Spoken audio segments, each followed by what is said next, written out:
Attention, this video contains a major spoiler, so if you haven't finished watching Attack on Titan, keep that in mind.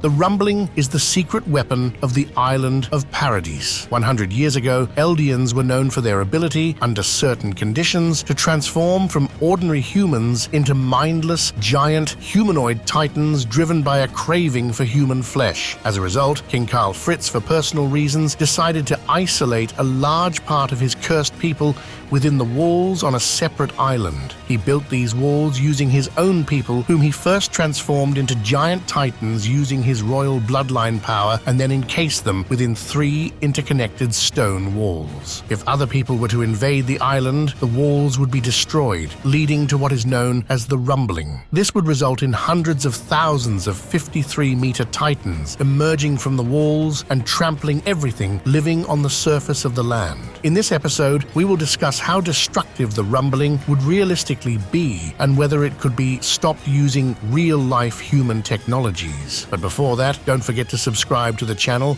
and hit the like button below this video. After all, that way, videos will come out much more often. Enjoy watching. What would happen if hundreds of thousands of titans, weighing several hundred or even thousands of tons, decided to roam the Earth? Could they destroy humanity? I think they could, although not everything depicted in Attack on Titan regarding the effects of the rumbling would necessarily occur in real life. The main problem would be in destroying the titans. After all, if you were to deprive the creature of its limbs or even parts of its head, they would regenerate shortly after. To completely kill a titan, you would need to pierce a specific area of its body, namely the nape of its neck. The residents of the island of Paradis invented the omnidirectional mobility gear for this purpose, allowing people to fly up to the titan's head and cut its neck with swords. It's a very original, albeit unrealistic, weapon worthy of a fictional world. Let's start with the destruction. The destruction on land could indeed be massive, but to better understand humanity's chances against these creatures, it's important to have a more precise idea of the number of titans involved. To do this, let's make some calculations. The height of the colossal titans from the walls is 50 meters. Considering that titans have body proportions similar to humans, their shoulder width would be 1/4 of their height, which is 12.5 meters. Now let's move on to the walls themselves, where the titans were located. We know that their radii correspond to the following values: Maria, 480 kilometers, Rose, 380 kilometers, and Cena, 250 kilometers. Multiplying the length of the walls by pi and dividing by the width of one titan, we get 557,664 titans. By the way, I came across a translation in the anime and even information from the author of the universe stating that there are 10 million individuals within the walls, and naturally, this is nonsense. Such a quantity would be enough to encircle the entire planet 3 times with titans, and it also contradicts information about the parameters of the walls. Therefore, this seems to be a common error in the lore. However, even 500,000 titans cannot be effectively countered by human technological means from Attack on Titan. The reason lies in the method of killing a titan. As it is known, the only way to kill a titan is to hit the nape of its neck to a sufficient depth, either by piercing it with a bladed weapon or by tearing it apart with a precise shot from a cannon. This is typically done by attacking the titan from behind. It is also possible to kill a titan from a frontal projection, but in that case, one would need to obliterate its head along with the neck with a precise shot from a very large caliber cannon.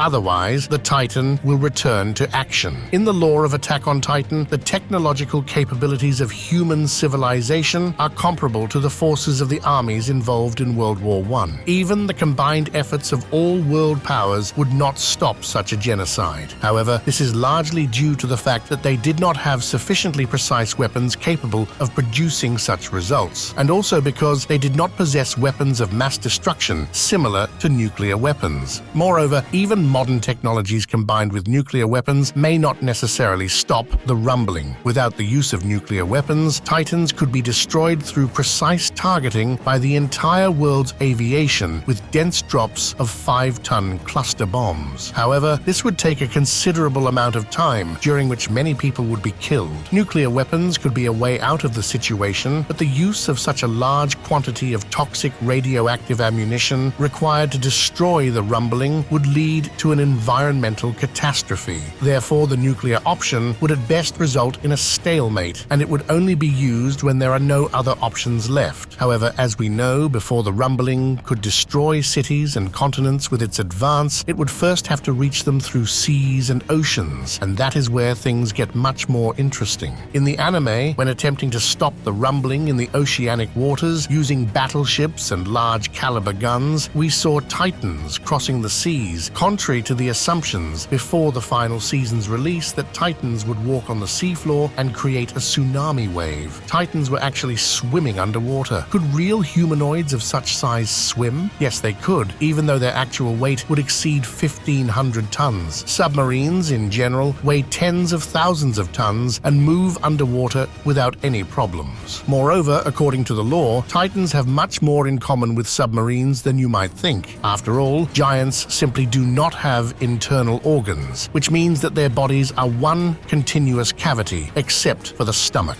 In addition, the overall density of Titan bodies is much lower than that of creatures of such size, so even 53-meter creatures could swim underwater with such characteristics. Yes, it's unrealistic, but we need to talk more about the anatomy and structure of Titans in a separate video. If you give this post a like, then I will make a video about how realistic Titans actually are. However, in the context of the current topic, the anatomy of Titans is not very important. What is important is how the human fleet tried to resist them and how it was ultimately destroyed. Let's start with the fact that using battleships to kill Titans on water is a logical move, because naval guns have always been more powerful than land-based ones, not only in the world of Attack on Titan, but also in reality. The fact is that the caliber and muzzle energy of a salvo from naval guns should have been enough to destroy giant colossal Titans. But here two questions arise. Firstly, Titans swim underwater at a certain depth, which significantly reduces the damage. We were not shown any radars equipped on the ships, which means there was no precise aiming. By the way, regarding underwater speed, knowledgeable people have explained to me that if the colossal Titans were 53-meter tall humans, they would be able to swim at a speed of no more than 10 knots, which is approximately 19 kilometers per hour. Note that their arms are pressed against their bodies to create better streamlining. However, the speed at which they were swimming underwater clearly exceeded 10 knots, which contradicts the laws of physics. But that's not the most intriguing part. When the Titans were swimming underwater, there was a gigantic cloud of steam above the water. This can be explained by the fact that Titans are very hot, so the water heats up and naturally evaporates. Moreover, colossal Titans can evaporate their own body or individual parts of it through sheer willpower, creating a cloud of steam under pressure. The steam with which they roasted people on the ships had simply gigantic temperatures. For this to be possible, it must reach hundreds or even 1,000 degrees Celsius. As we know, water evaporates at 100 degrees Celsius, but the Titan itself may consist of a substance that, when transitioning to a gaseous state, can have a temperature of 1,000 degrees or more. However, this can be easily disputed by the footage from the battle with the colossal Titan. If it was so hot, it would be impossible to approach it too closely. Moreover, with such a body temperature, a cloud of gas would form around the Titans underwater, and they would simply drown, because they would not be able to push off the water since they would be in a bubble of gas. There are two possibilities here. Either the Titans wouldn't be as hot and there wouldn't be that steam, or they would walk along the ocean floor where the pressure of the ocean would simply crush them. In any case, the fleet wouldn't be able to stop the rumbling, and the Titans would definitely reach the shore. After that, even the ground forces wouldn't be able to stop the giants for the reasons I described earlier. So, yes, humanity wouldn't be able to physically destroy hundreds of thousands of Titans with the technology of the First World War, or even with the technology of the present time. If you've learned something new, don't forget to subscribe to the channel and like this video. Thank you for watching it till the end.